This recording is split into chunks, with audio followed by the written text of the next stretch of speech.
Сәхнәдәш, сәхнәдәш, Айгөл белән бергә.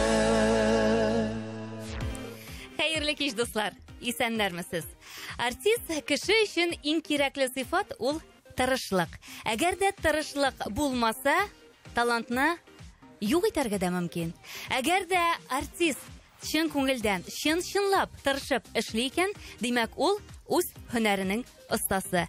Менә шундый тырыш, гүзәл затларның берсен бүген студиябызга чакырдык. Җырчы Лилиана Ирназарова бүгенге кичебезнең кунагы. Хәерле кич, Лилиана. Исәннәрмесез? Ничек хәлләр, ничек кәефләр? Аллага шөкер, күтәренке кәеф белән Болгар радиосында кунакта. Һәм инде безнең тапшыруыбызны Болгар радиосында тыңлап булса, Татарстан Яңа гасыр телеканалында һәр җомга кичендә карарга мөмкин. Һәм инде Лилиана, бәлки күпләр өчен дә син бүгенге көндә бер табышмактыр. Кемнәрдер бәлки әле сине белеп тә бетерми торганнардыр. Һәм инде сине белмәүчеләр өчен әйдә таныштырып китик әле. Кем ул? Лилиана Ирназарова. Кайдан ул? Кайда яши? Кем белән яши? Гаиләсе бармы? Мин халык бирә торган сорауларны яңратам инде сиңа гадәттәге. Сорауларыгыз күп җыелган. Гомумән, мин хатын-кыз. Мин бәхетле хатын-кыз. Бүгенге көндә мин үземне иң бәхетле хатын-кызларның берсе дип санарга мохтажмын, чөнки 2 улым бар, тормыш иптәшем бар. Торуым белән Башкортстан якларында торам.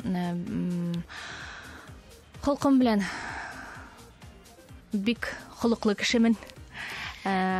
Ничек була ул бик холыклы, Лилиана?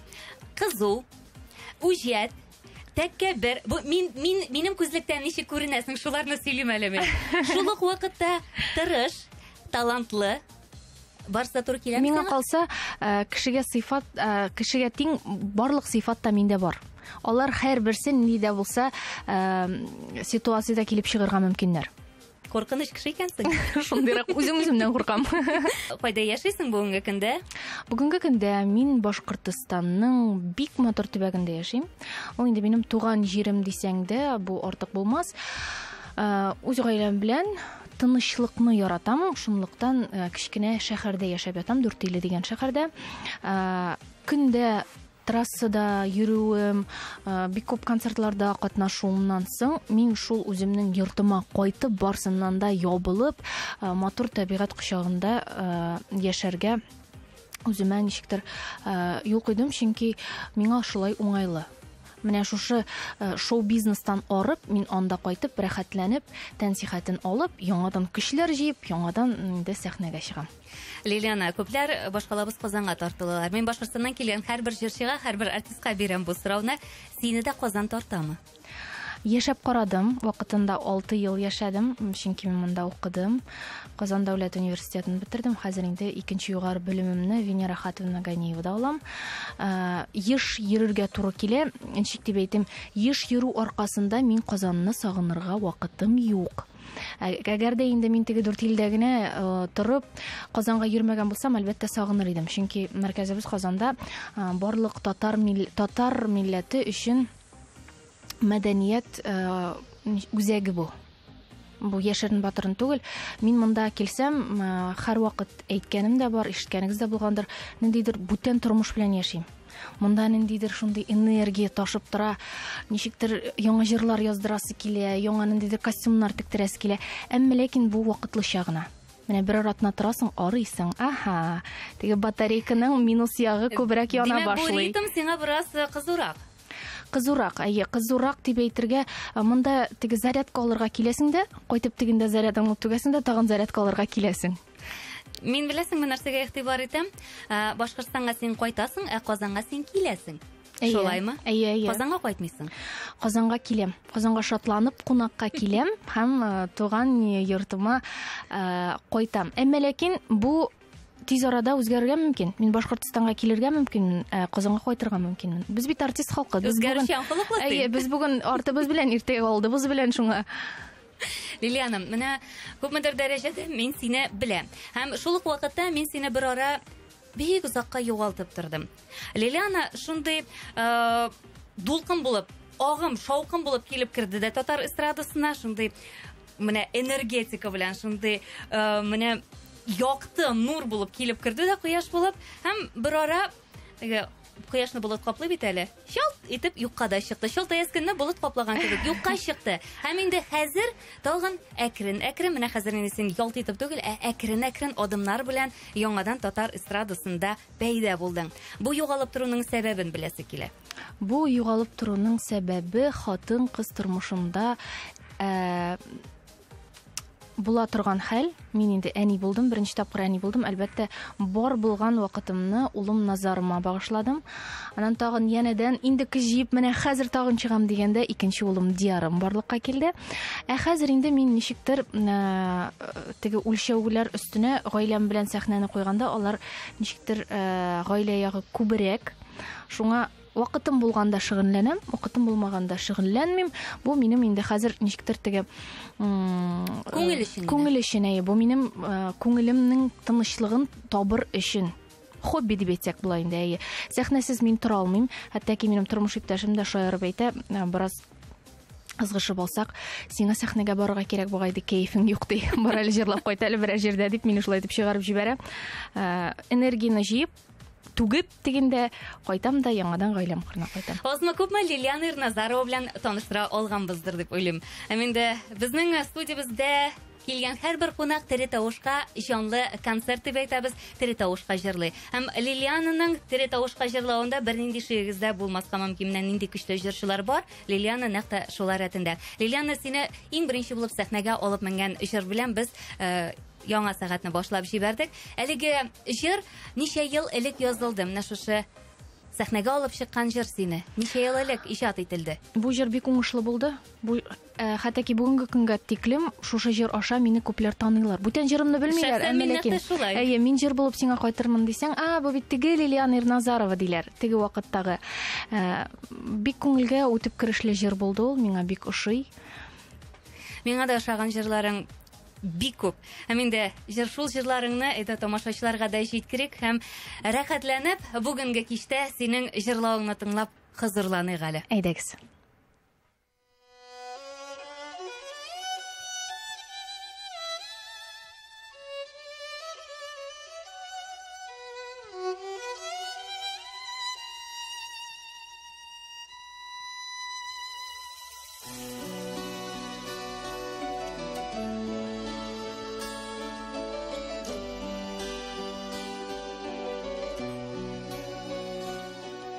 Күңелләрем мөлдерәмә, сагышым сыймый җанга. Күңелем ашар кышман, ашкына синең янга. Сагындым мин, бик сагындым, сагындым Нихәл ити. Синсез ничек кенә синсез икән гомер юлларын үти.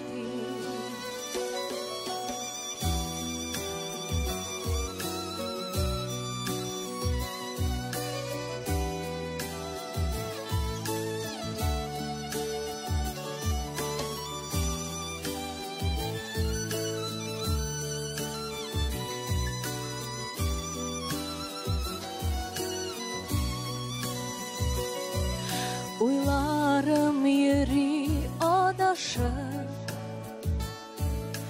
галәм киңлекләрендә.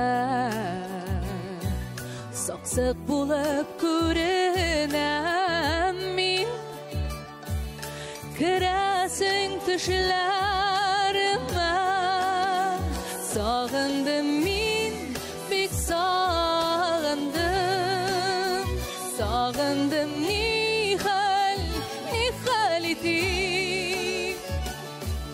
Синсез ничек кенә синсез икән гомер юлларын үти.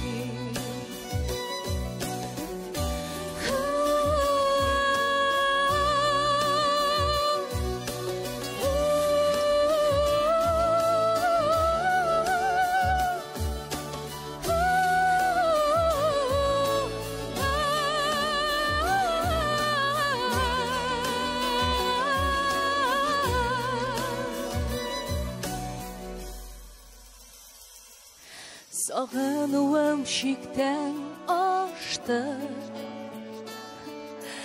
Yılımda jırlıyım menen. Şuşu yaktı dünyalarda. Kirek minga sindemne.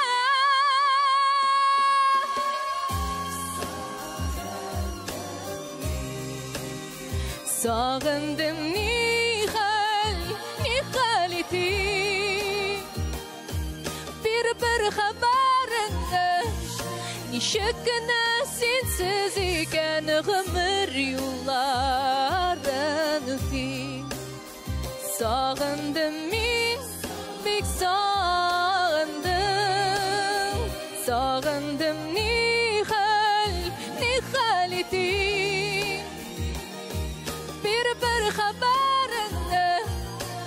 Bir haberinde irkemsin sine kupmakati.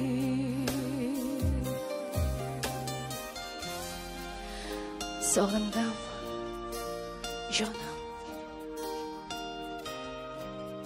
Sana sine kupmakati.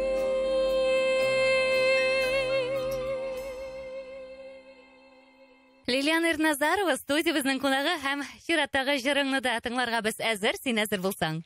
Мин әзер, әйдәгез.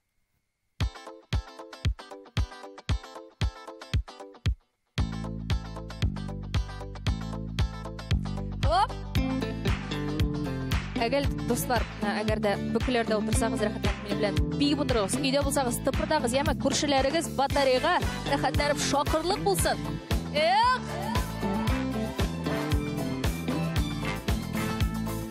Bak çeşekler gibi kar yağar. Hatırlatıp yemlim oy kişin. Şomur çeşek atkan tuğayda. Yürgen idiki kavnur kişi. Şomur çeşek atkan tuğayda. Yürgen idiki kavnur kişi.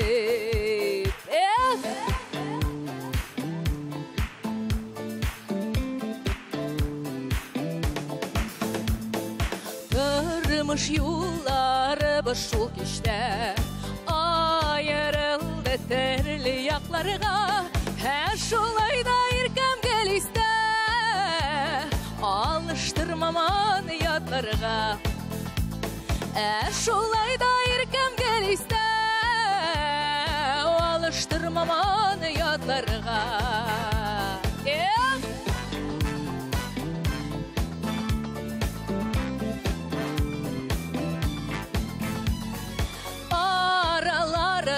Türlü yollar var. Bağırır ilimde bir tarambay. Güreşirgen işe yıllar var. İşek düzermensin sağınmay. Her şolayda irkem gel iste. Alıştırmaman yatlarına.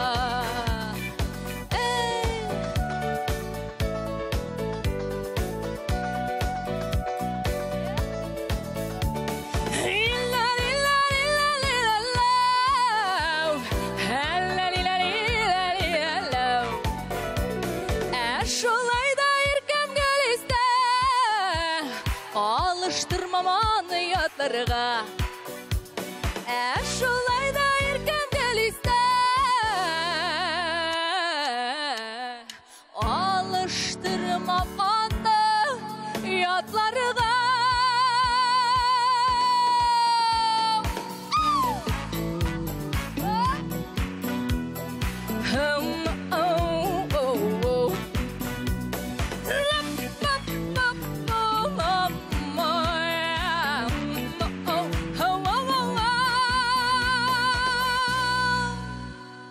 Biz әңгәмәбезне алга таба дәвам иттереп, Лилияна әзерләп куйган чираттагы сорауларны бирим. Лилияна, инде җырлы тормыш юлы үтү ул синең өчен нәрсә дип сорыйсым килә? Ул синең өчен акча эшләү усулымы, әллә инде җан азыгымы, күңел тәләбеме?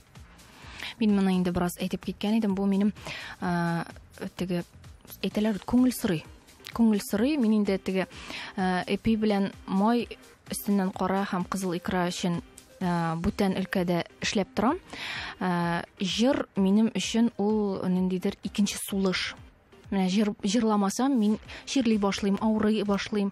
Ничектер минем кәефем юк. Мин үземне гомумән Лилиана Ирназарова итеп тоймыйм. Мин ничектер менә сәхнәдән тыш торсам, көчем бетә, кәефем бетә. Гомумән мин тулы кеше түгел. Менә шуны җырласам, әйтәм бит, менә теге батарейны рәхәтләнеп, шакырлык итеп. Плюс итеп, җыеп, менә шушы тамашачы белән аралашу, ул теге ниндидер телевизордан җырлауны әйтмим мин гомумән. Бу менә тиридән-тире тамашачы белән аралашум турында сүз бара. Менә шушы тамашачыларның йөзләренә, күзләренә, беренче рәттәге кешеләрнең сызгыруларына, хәтта тәнкыйтьләүләреннән дә мин ниндидер ләззәт алам. Чөнки безнең әңгәмә бара.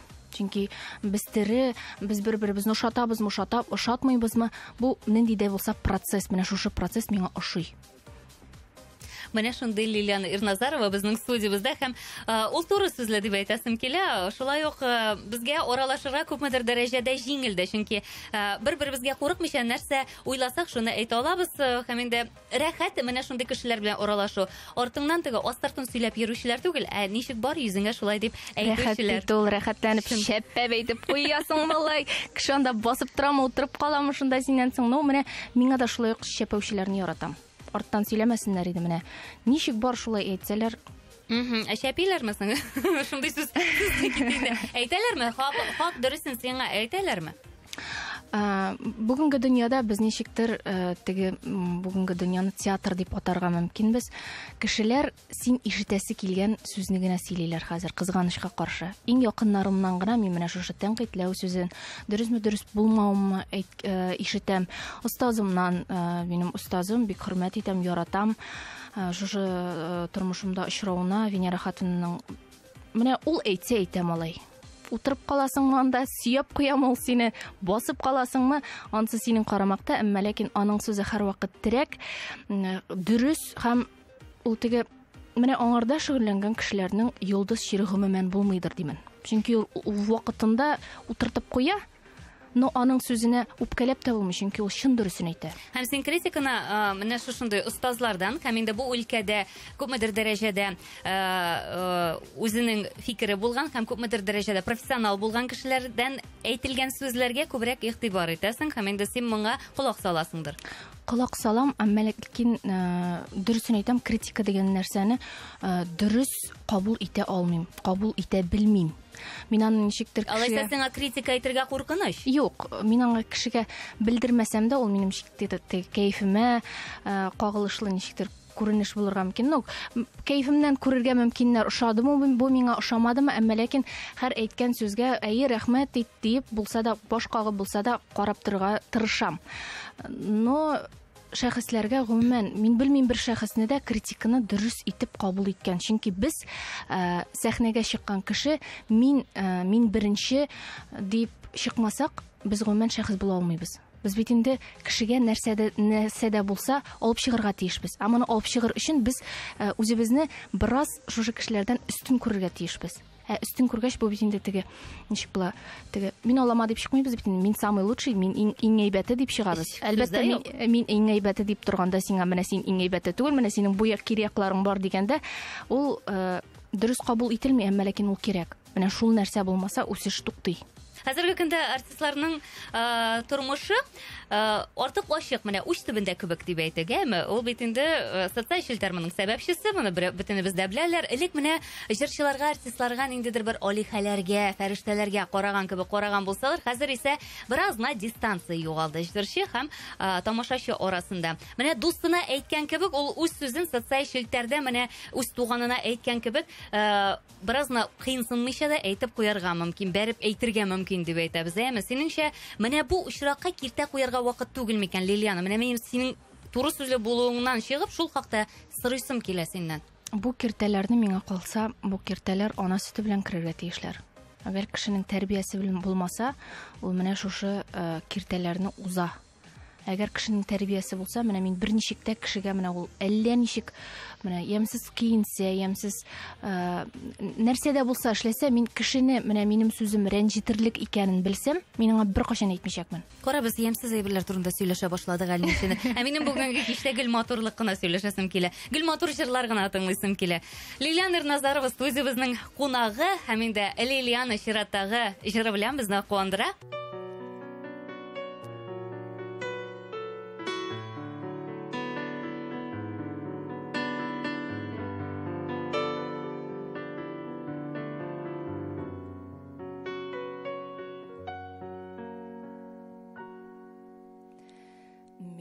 Сине шундай сагындым, сизәсең микән шуны? Ак бураннар урап алса, табарсың микән юлына? Сине дә шулай сагына калса, карама җилләренә, җыр булып килеп керерсең, наз тулы йөрәгемә. Сине дә шулай сагына калса, карама җилләренә, җыр булып килеп керерсең, наз тулы йөрәгемә.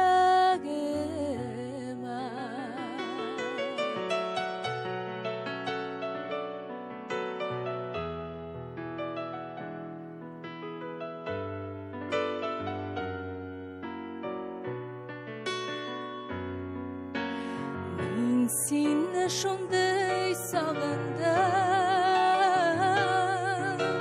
күзләрем шуңа моңлы. Айны болытлар капласа,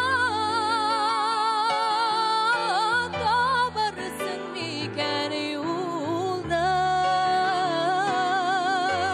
Сине дә шулай сагына калса, карама җилләренә, җыр булып килеп керерсең, наз тулы йөрәгемә. Син дә шулай сагына калсаң, карама җилләренә, җыр булып килеп керерсең, наз тулы йөрәгемә, җыр булып килеп керерсең,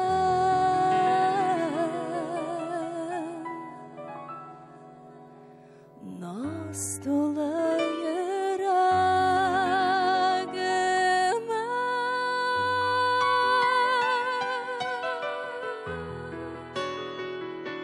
Мин сине шундай сагындым.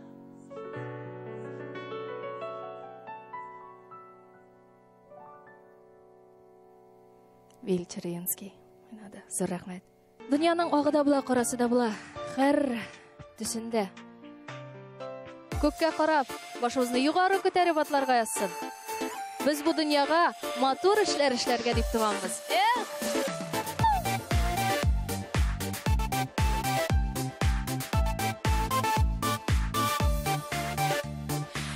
Яралары була ул янда, калганнарына газап, янда булган сөеклеңне хөрмәт итеп белә ярат. Яралары була ул янда, калганнарына газап, янда булган сөеклеңне хөрмәт итеп белә ярат. Ак караны уңны соңны айыра белү кирәк, бу тормышта бәхетлеләр булсыннар, әйдә күбрәк ак караны, уңны суңны аера белү кирәк. Бу тормышта бәхетлеләр булсыннар, әйдә күбрәк.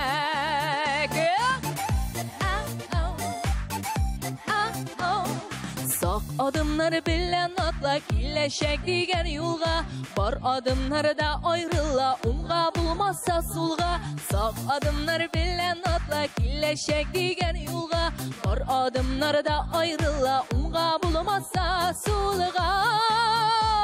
Ак караны, уңны суңны аера белү кирәк. Бу тормышта бәхетлеләр булсыннар, әйдә күбрәк. Ак караны, уңны суңны аера белү кирәк. Бу тормышта бәхетлеләр булсыннар, әйдә күбрәк.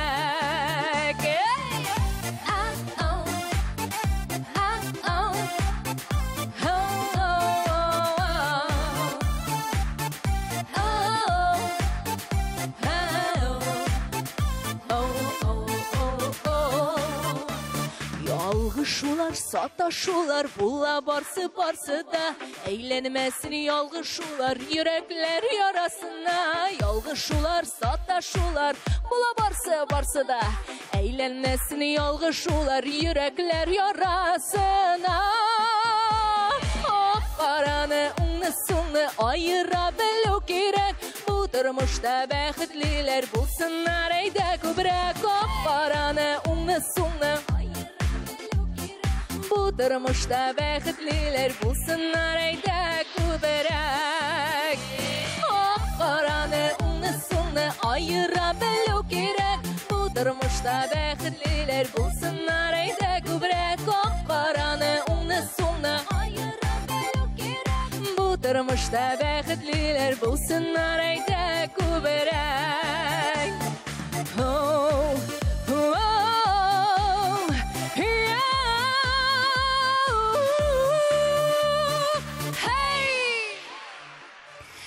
Лилияна Ирназарова студиябызның қонағы, һәм без рәхәтләнеп ял итәбез бүгенге кичтә.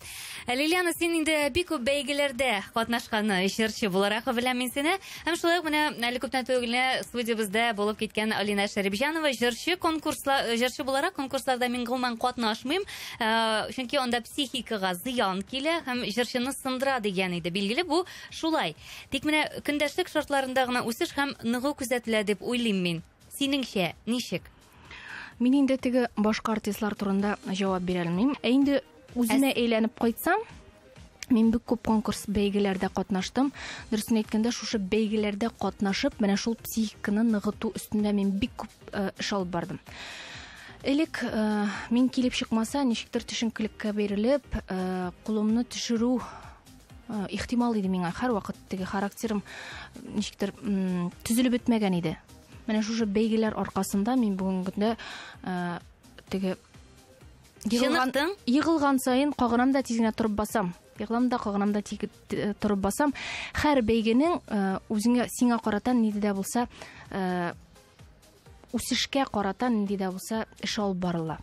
Әйтәләр бит, эстрада бүгенге көндә чүп белән тулган дип. Моны инде без үзебездә әйтәбез, әйме? Үземдә сөйлим бик. Халык та әйтә, нидер тавышсыз, талантсыз кешеләр бай спонсорлар аркасында сәхнәгә чыга дигән мондый сүзләр бар анда. Бай спонсоры булмаса да үҗәтлеге, әрсезлеге аркасында сәхнәгә чыгучылар фонограммага авыз ачып торып, халыкны алдап йөриләр. Менә моңа карата синең фикереңне ишетәсе килә һәм синең дә бернидән дә курыкмыйча әйтүеңне беләм, шуңа күрә әйт әле үз фикереңне. Мондыйларга карата синең карашың. Һәм син үзең фонограммага җырлыйсыңмы? Юк. Мин гомумән беркайчан да дип әйтә алмыйм. Сәхнәгә чыккан вакытта гына фонограммага җырларга туры килде. Дөресен әйткәндә, шундый бер көндә җырлап басып торам. Мин әйтәм, хәзер, икенче куплетның әйтәм, икенче тапкыр хәзер кабатладым да, булдым әйтәм, микрофонны хәзер төшерәм дә, тегеннән урап киләм, мин әйтәм, хәзер биеп алам, берәр нәрсә эшлим. Микрофон төште, тегендә өченче тапкыр бара. Лилияна җырлый, Лилиянның микрофоны төшкән. Мин шул ук вакытта тамашачыга артым белән борылып бастым да, һәм бүтән алар янына борыла алмадым. Сәхнәдән чыгып киттем. Сиңа ят булды. Гарләндем. оят булды бу, гарьләнү булды. Һәм шуннан соң мин җырлый алдыммы, җырлый алмадыммы, тамагым авыртамы, башым авыртамы, аягым йөрмиме, нинди рәвештә, нинди состояниедә булсам да, мин сәхнәгә тик тере тавыш белән чыгам. Бу минем хәзер инде тормышымның девизы. Җырлый белмисең икән, сәхнәдә сәхнә тапап йөрмә. Бүгенге көндә 10 мең акчасы кесәсендә булган кеше барада аранжировка яздыра да шуңа плюс яздыра. Шул плюс белән меңләгән кешене алдап йөри. Концерт, тамаша заллары җыя. Һәм халык аларга дәррәү кул чаба, һәм шул ук концертта, мәсәлән, мин минус җырлыйм да тегеләр плюс җырлыйлар, аларны матур җырлый диләр. Ә менә Лилия Нурназарованың ничектер что-то не то булды диләр. Тигез җырламады, нотаны ала алмады, әйе. Бер җирендә кикерүгә чыгып китте диләр. Чөнки кайбер халык, бөтен халык турында да әйтә алмыйм мин. Аны хәзерге вакытта күпләр айыра башладылар, хәтта мондай концертларга йөрмәйләр. Тик күбесе менә теге гади халык, шушы моңга сусаган халык, меңәр сум акчаларын җырлый белмәгән, бәлки ул җырлый да беләдер. Тик ул аның белән кулланмый, ул менә шул плюсын яздыра да, шул плюсын еллар буе сәхнәгә алып чыга. Лилияна, әйдә тамашачыларыбызга аңлатыйк әле. Фонограммага, ягъни плюска һәм тере тавышка җырлаучы җырны ничек аерырга була? Менә без гади тамашачы, менә әйтик, халыктан чыккан гади тамашачы аны аңламаска мөмкин. Ничек буласың инде ул фонограмма? Аерылмый, аның фонограммасы да тере тавышка җырлауы да бер дип әйтүчләр бар. Әйдә менә берничә үзенчәлеген генә әйтик. Фонограммага җырлаган кеше ул Фонограммага җырлаган вакытта җырның куплетлары вакытында кеше бер сүздә эндәшми, күп очракта, чөнки микрофонның кабынмаган булуын куркалар. Әйе. Тын алышы, мәсәлән, менә мин җырлыйм икән, например, менә мин идем әйбет. Син ятлардан сөю эзләгәндә, дан-да-да-да-да-да-да. Мәсәлән, бу плюс әйбет. Ә мин импровизация ясыйм. Син ятларда сөю эзләгәндә, тарарара-тарарара. Тере тавышлы җырлаган җыр вакытында ниндидер теге грубо әйтәйек, кайф алган кеше ул һәр вакыт импровизациягә кереп китә. Ул менә шул вакытта ниндидер бормалар ясый, үзгәрә ул. Бөтенләй җыр икенчерәк була. Бөтен җирендә дә түгел, ләкин җыр вакытында туктап сәхнәгә тамашачыларга каратып микрофонны сузырга мөмкин. Әйдәгез әле минем белән җырлагыз дип. Ә менә плюс җырлаган кеше каткан басып тора инде ул шунда. Хәтта ки мин зарланам, рәхәтләнеп сикереп бийләр малай теге җырларына. Тавышлары берәр генә үзгәрсә. Менә әйт әле, бии аламы? Тере тавышка җырлаган җырчылар арасында бармы бии алып һәм биеп һәм җырлау? Җырлый алучылар. Үз өстендә бик күп еллар эшләгән җырчылар гына шулай җырлый ала. Андыйлар безнең эстрадада бик аз. Мәсәлән, Фирдус Тимаев. Ягъни, әйе. Иртән дә кичтә ул үзе җырлый. Аның кикерүге чыгамы, анда чыкмыймы, аңа барыбер, ул тамашачы белән турыдан-туры эфирда. Ул үз тамашачысын ярата, аны кемдер кычкыра ди, кемдер тавышсыз ди. Ничек булмасын, дуслар, ул үз тавышын сәхнәгә тере рәвештә алып чыгарга гарьләнми, хәтта ки үзенең тамашачысын хөрмәт итеп чыга. Венера Хатовна Ганиева. Инде күпме еллар ул нинди генә жанрларда җырламый, ул һәрвакыт тере тавышта җырлый. Һәм менә минем әйтәсем килә, Болгар радиосы студиясына килгән һәр җырчы тере тавышка җырлый. Чөнки без монда муендагы кан тамырлары бүрткәненә кадәр күрәбез. Тере тавышка җырлаганнарның шулай буламы, Лилияна? Муен дәрт, әйе, тирли башлыйсың сәхнәдә, кызарасың, бүртенәсең. Ничек кемдер алай итми, кемнекедер тыныч кына матур гына килеп чыга, тик ул аерыла, дуслар. Менә мәсәлән, сез бит инде менә әйтик, Гүзәл Уразованың ниндидер җырын яратасыз. Менә сез ул җырының хәтта ки тын алышын беләсез. Менә шул җырда менә хәзер менә мондый тын булачак, менә монда тавыш әз генә китәчәк дип. Ә менә аның концертларына барсак, әлбәттә без ишетәбез. Гүзәл бүтән төрле җырлый. Ник бүтән төрле җырлый икән? Чөнки ул тере тавыш белән җырлый. Менә шундый аермасы ул. Әлбәттә, аны эфир барышында бөтенсен дә аңлатып булмый, серләре күп аның. Ә без күрсәтә алабыз. Хәзер тын алмыйча тыңлыйбыз һәм инде Лилиянаның рәхәтләнеп җырда яшәвен тыңлыйбыз, карыйбыз.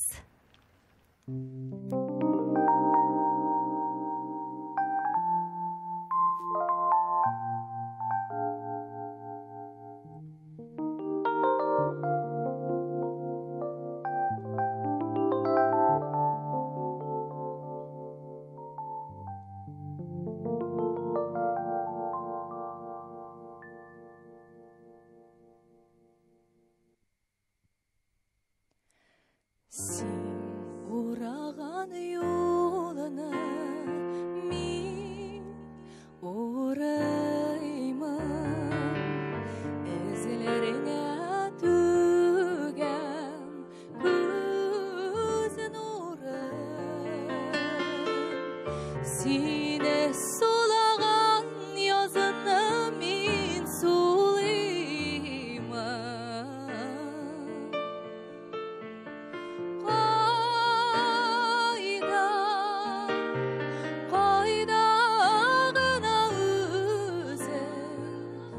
Қайда ғына өзің көзін ұрамы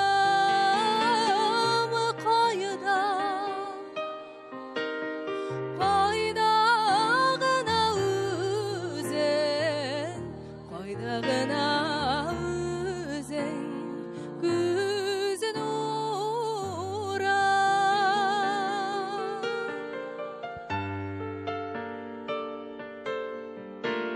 Сен сүйелген талға мен сүйелем,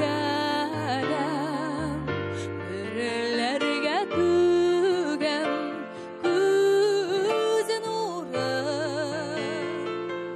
Сені сулаған языны мен сулыйма.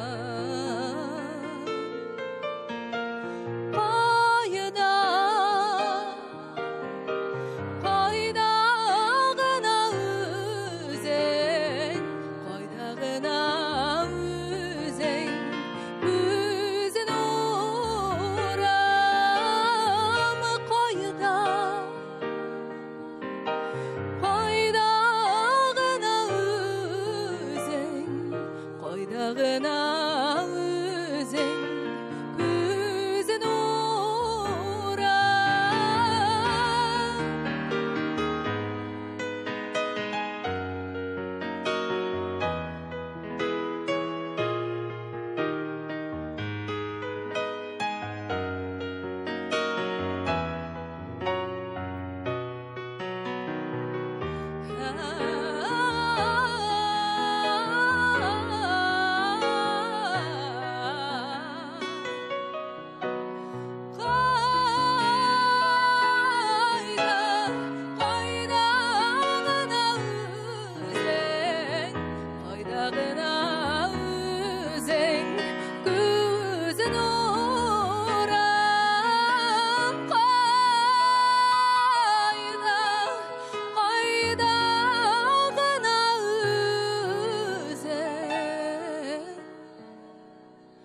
Қайдағына өзің көзін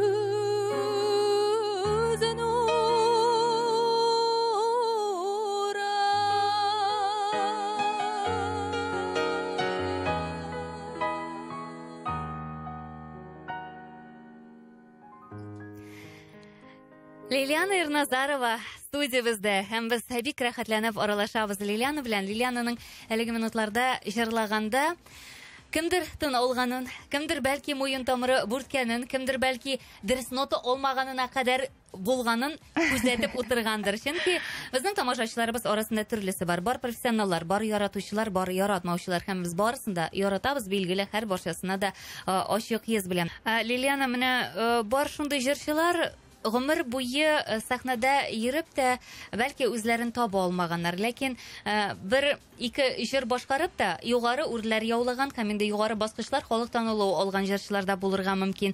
Булырга мөмкин алтын тавышлылар, ләкин шул ук вакытта халык арасында ниндидер танылу алмаган, халык яратып өлгермәгән җырчылар булырга мөмкин. Киләчәкне ничек күрәсең син? Менә мондый җырчыларга карата да ничек уйлыйсың, жәллисеңме син андыйларны? Әйсә, киресенчә, бәлки шулай кирәктер, бәлки аның урыны башка җирдәдер дип уйлап куясыңмы? Замана үзгәрә. Элекке вакытта Әлфия Павзалова, Илһам Абышагировларның җырларын хайран калып тыңлаган булсалар, бүген теге тык-тык менә шундый җырларны яраталар. Аранжировкалары җырыннан да матуррак булган җырларны яраталар. Миңа калса, менә шушы моңлы җырлаучылар, тере тавышны югары дәрәҗәдә тамашачыга бирүчеләр вакытыда килеп җитер. Ул узакламый килеп җитәчәк, чөнки шындыр-бындырлар инде үзәккә үтә башладылар.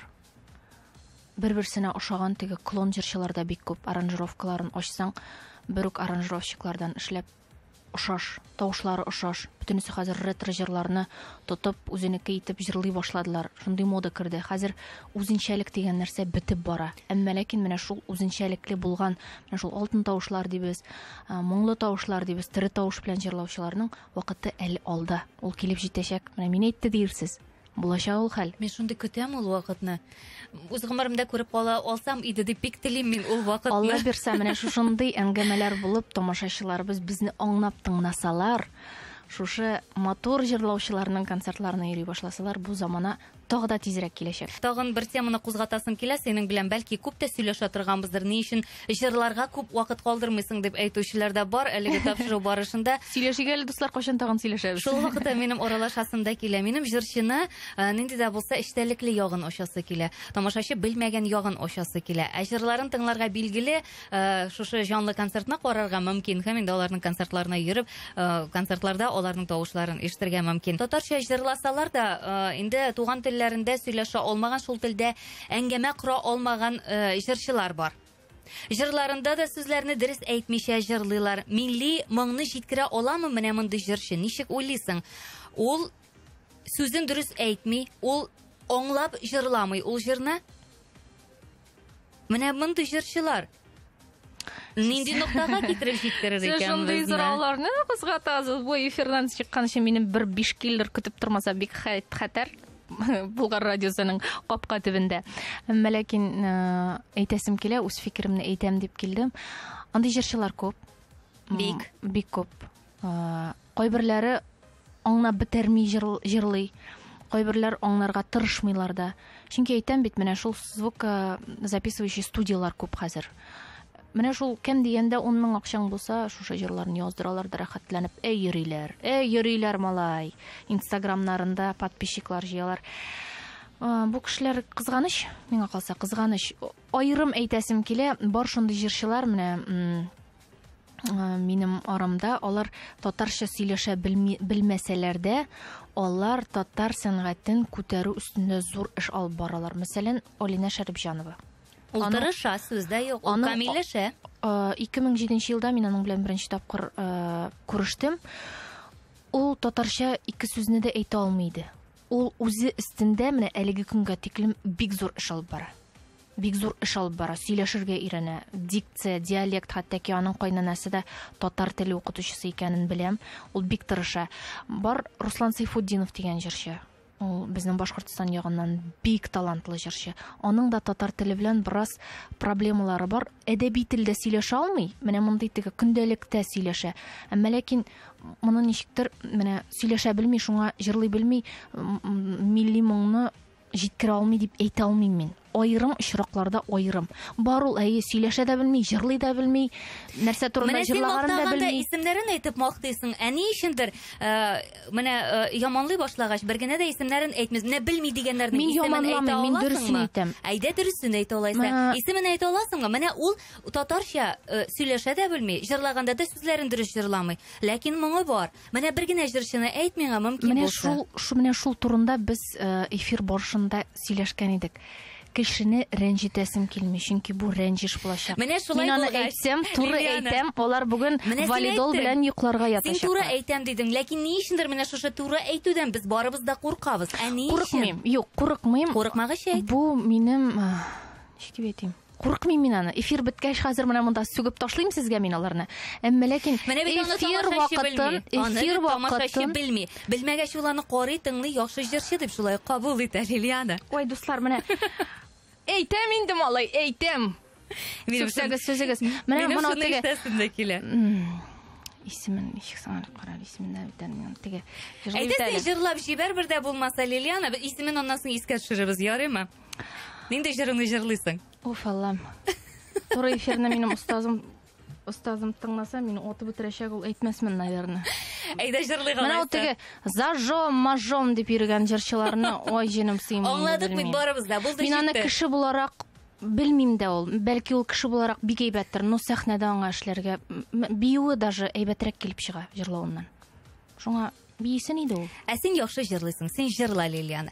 Без яхшы җырчыларны студиябызда кабул итәбез, чакырабыз һәм ишеттерәбез. Сез тамашачылар хозурлансын, сез тамашачылар белсен өчен.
hikayelerini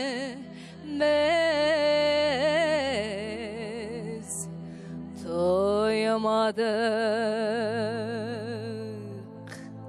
Yediniz biyimiz kadar. Appak mikkeni, yumşak mikkeni, canıyımның kulları, salavat küpere kebek onun yürüyen yollar. Akşabatta akıyık, şabatta başı kıyık, sızılıp gitken karamayıkın işe güversin kıyık.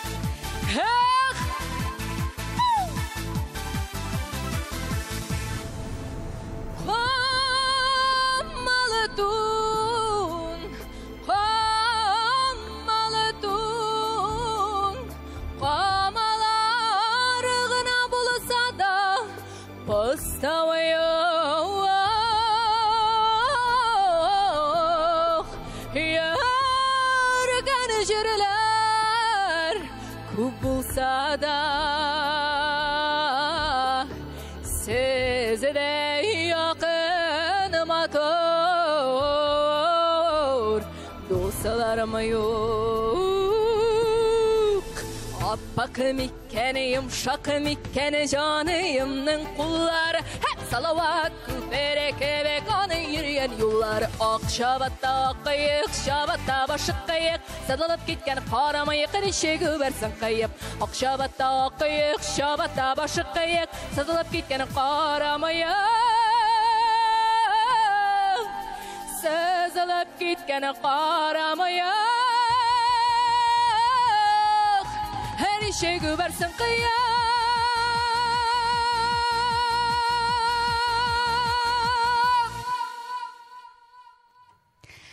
Лилияна Ерназарова от етті яндырды, студиямызда шундай атмосфера тудырды. Лилияна, неше хәлләр? Әйбәт. Кәйфләр? Армадыңмы? Юк, Айгөл, сезнең белән аралашу шундый рәхәт, ниндидер шундый эмоциялар белән кайтып китәчәкмен хәзер Башкортстанга, рәхәтләнеп. Лилияна Ерназарова әлеге тапшыруга Башкортстаннан тиклем нәкъ шушы тапшыру өчен генә килде. Һәм юкка гына түгелдер дип уйлыйм. Чөнки бүгенге кичне күпләр исендә калдырсын өчен безнең иҗат төркеме зур тырышлык куя. Һәм шулай ук инде безнең тамашачыларыбыз да үзләренең фикерләрен җиткерделәр. Бар килешүчеләр, бар килешмәүчеләр. Әйтергә кирәк, тере тавышка җырлау ул тамашачы күңеленә дәва булып ята. Бүген җаннары әрнүчеләргә дәва булгандыр дип уйлыйм. Күңелләре җыр теләүчеләргә дәва булгандыр һәм рәхәт булгандыр дип уйлыйм. Сиңа минем беләсеңме ни телисем килә? Бернидән дә курыкмыйча яшә. Бернидән дә курыкмыйча яшәгән кешенең үзеннән куркалар. Курыксыннар, ә кемнәр курка? Үзләре көчсезләр курка. Менә шулай көчле булып кал. Зур рәхмәт. Зур рәхмәт. Бүгенге тормыш девизымны димәк миңа алып барачакмын алдагы көннәремдә дә. Ничек дип әйтәсем килә? Дуслар, бергә булыйк, бердәм булыйк. Шундый матур дөнья.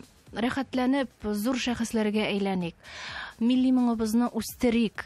Менә шушы 3 көнлек җырчыларны әйдәгез әле бергәләп юк итик. Чөнки бу җырлау белүче, сәхнәгә үзенең ниндидер зур өлешен кертүче җырлар өчен зур киртә. Зур киртә, чөнки аларның саны бик күп. Алар бик күп. Ә җырлау белүчеләр көннән-көн алар кулларын төшереп сәхнәдән китергә омтылалар. Бүгенге тапшыруны мин булган 10 тапшыруның берсе һәм иң көчлесе дип әйтер идем. Чөнки үзенең сүзен әйтергә курыкмыйча килгән җырчылар бар, ләкин микрофонны кабызгач, күбесе шушы сүзләрен әйтүдән куркалар, үз фикерләрен җиткерүдән куркалар, тамашачыдан куркалар, остазларыннан куркалар. Ләкин курку гына түгел. Кеше әгәр дә ки үзенә чын-чынлап ышана икән, ул профессионал икән, ул менә шушы сүзләрне әйтә ала торгандыр дип уйлыйм. Лилияна, рәхмәт сиңа. Зур рәхмәт, зурладыгыз мине. Сезгә бик зур рәхмәт, Айгөл. Яңадан яңа тере тавыш белән җырлаучы җырчылар сезгә килсәләр иде. Чөнки монда шундый зур заряд белән, шундый көч белән китәсең. Чакыруыгызга бик зур рәхмәт. Лилияна Ерназарова студиябызның қонағы иде һәм дә Лилиянаға иҗади уңышлар теләп, бүгенгә саубуллашабыз киләсе очрашуларга кадәр. Сәхнәдәш, Айгөл белән